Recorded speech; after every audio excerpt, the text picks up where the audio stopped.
اب اسٹیبلشمنٹ ایک طرف جاتی ہے تو لوگ اسی طرف چلے جاتے تھے، بٹ پہلی دفعہ یہ ہوا ہے ہسٹری آف پوری ہسٹری میں بلکہ سب کنٹیننٹ کی ہسٹری میں یہ کہوں گا کہ ان کی ہسٹری میں پہلی دفعہ ہوا ہے کہ جنہوں نے پاکستان تحریک انصاف کو چھوڑا بھی ہے تو وہ انہوں نے آنسوؤں کے ساتھ چھوڑا ہے، اس طرح نہیں چھوڑا تو وہ ظلم سے باہر بیٹھے ہیں، وہ ڈر سے نہیں بیٹھے۔ ڈر سے بیٹھنا اور چیز ہے، ظلم سے بیٹھنا اور چیز ہے۔ جی خواجہ صاحب آپ فرمائیں۔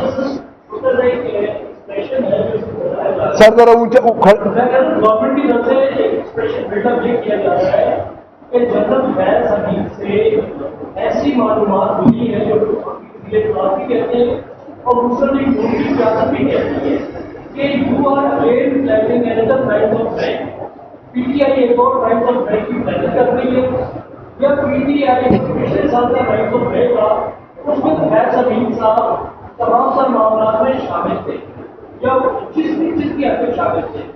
آپ اس وقت پنجاب میں لیڈ کر رہے ہیں پی ٹی آئی کو، اس ایکسپریشن کے اندر کس حد تک جان بات ہوتا ہے؟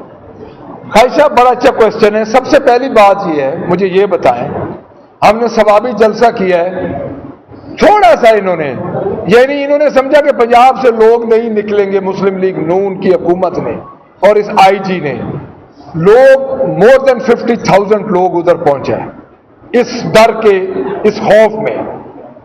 اس کے بعد آپ مجھے یہ بتائیں کسی ڈسٹرکٹ میں آپ کو کوئی شکایت آئی ہے کہ ایک گملہ بھی ٹوٹا ہے؟ پہلی بات۔ دوسری بات یہ ہے کہ پنجاب میں ہم 14 اگست کو 13 اگست کو لبرٹی میں لوگ نکلے، آپ نے خود دیکھا ہے کہ پولیس نے کیا ان کے ساتھ حال کیا ہے، آپ عینی شاہد تھے۔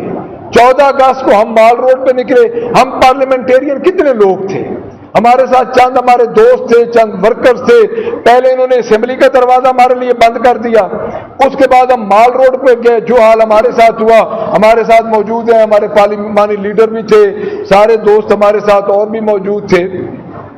دیکھیں سیاسی جماعتوں کا احتجاج حق ہے، جب آپ ہمیں احتجاج سے روکیں گے تو کچھ نہ کچھ ایونٹ ہوگا۔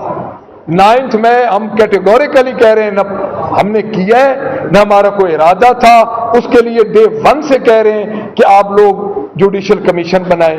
میں نے تو پہلے بھی یہی بات کی ہے کہ آپ لوگ اب جو غریب ہمارے ورکرز ہیں ان کو چھوڑ دیں، جب ان میں سے کچھ نہیں نکل رہا تو کیا نکالنا ہے ان میں سے۔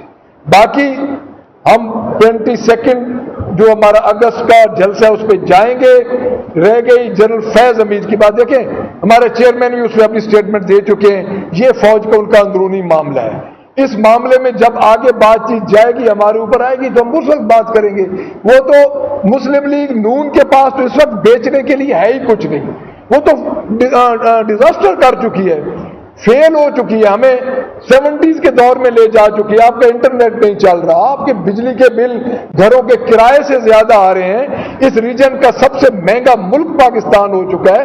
تو میرا خیال ہے اس کے پاس صرف یہی چورن رہ گیا ہے کہ ہر جگہ پہ 9 مئی لے کے آؤ اور پاکستان تحریک انصاف کو ذمہ دار ٹھہراؤ۔ تھینک یو جی۔ یہ بتائیے گا کہ مخصوص چیزوں کا وعدہ فیصلہ بھی آ گیا، اس کے باوجود گورنمنٹ جو ہے روڈیں بتا رہی ہے